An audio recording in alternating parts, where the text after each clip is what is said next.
क्या उल्टा पड़ जाएगा मायावती का दांव? गठबंधन ना करके क्या फंस गई है माया? जीती हुई सीटों पर भी नहीं मिल रहे दमदार प्रत्याशी। 2024 की जंग में कहां खड़ी है मायावती की पार्टी?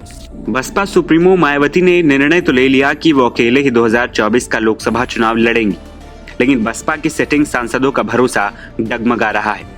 उनके नया ठिकाना तलाशने की चर्चाएं भी हैं। ऐसे में बसपा की सबसे बड़ी चुनौती उन 10 सीटों को बचाना होगा। इसके लिए उसने अभी से दमदार प्रत्याशियों की तलाश शुरू कर दी है। कोशिश ये है कि विकल्प ऐसा हो कि किसी भी तरह वर्तमान सांसदों से कमजोर न हो। बसपा ने अकेले चुनाव लड़ने के फैसले के साथ ही सीटवार कसरत तेज कर दी है।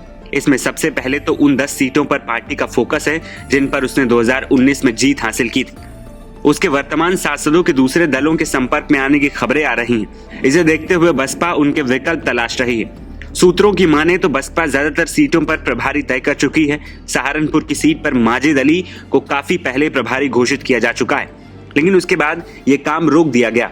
मायावती ने अब प्रत्याशियों के चयन पर और अधिक काम करने के निर्देश दिए। अब पूरी कसरत करने के बाद ही प्रत्याशियों का ऐलान किया जाएगा। पार्टी उन खास सीटों पर काम कर रही है जहां 35 और 40% से अधिक वोट हासिल किए गए थे। बसपा ने पिछला चुनाव सपा के साथ मिलकर लड़ा था। उसने 38 सीटों पर अपने प्रत्याशी उतारे। उनमें से जीती हुई सीटों के अलावा 10 सीटें ऐसी थी जिन पर 40% से अधिक वोट हासिल हुए। यहाँ पर मायावती को बहुत कम अंतर से हार का सामना करना पड़ा था।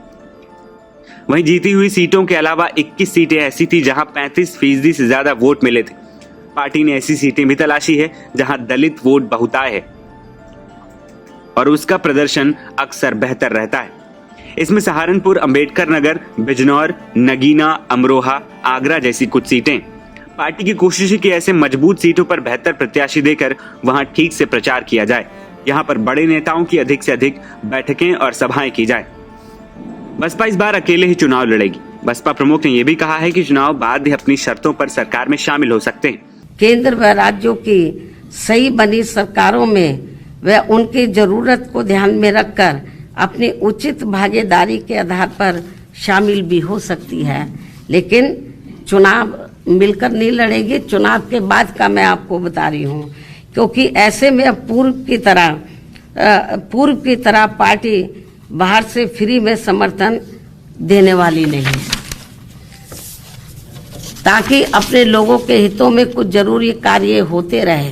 संक्षिप्त में मेरा यही कहना है कि हमारी पार्टी अब देश में जल्दी ही होने वाले लोकसभा के आम चुनाव अकेले ही लड़ेगी, अर्थात किसी भी पार्टी व गठबंधन के साथ मिलकर ये चुनाव नहीं लड़ेगी। इसी को ध्यान में रखते हुए बसपा अपनी रणनीति तैयार कर रही है। कोशिश है कि मजबूत सीटों पर फोकस किया जाए तो प्रदर्शन बेहतर हो सकता है। इसमें सबसे बड़ी चुनौती वो सिटिंग सीटें हैं जहां पर वो पिछली बार जीती थी। अगर उनमें से कुछ सीटें भी जीत लेती है तो ये चुनाव बाद उसकी योजना के लिए जरूरी है। यदि चुनाव नतीजे आने के बाद किसी भी दल को पूर्ण बहुमत नहीं मिलता है तो कुछ सीटों के दम पर उसके साथ जा सकती है, जिसकी सरकार बनने की उम्मीद हो। ऐसे में वो सरकार में शामिल हो सकती है। NBT ऑनलाइन की रिपोर्ट।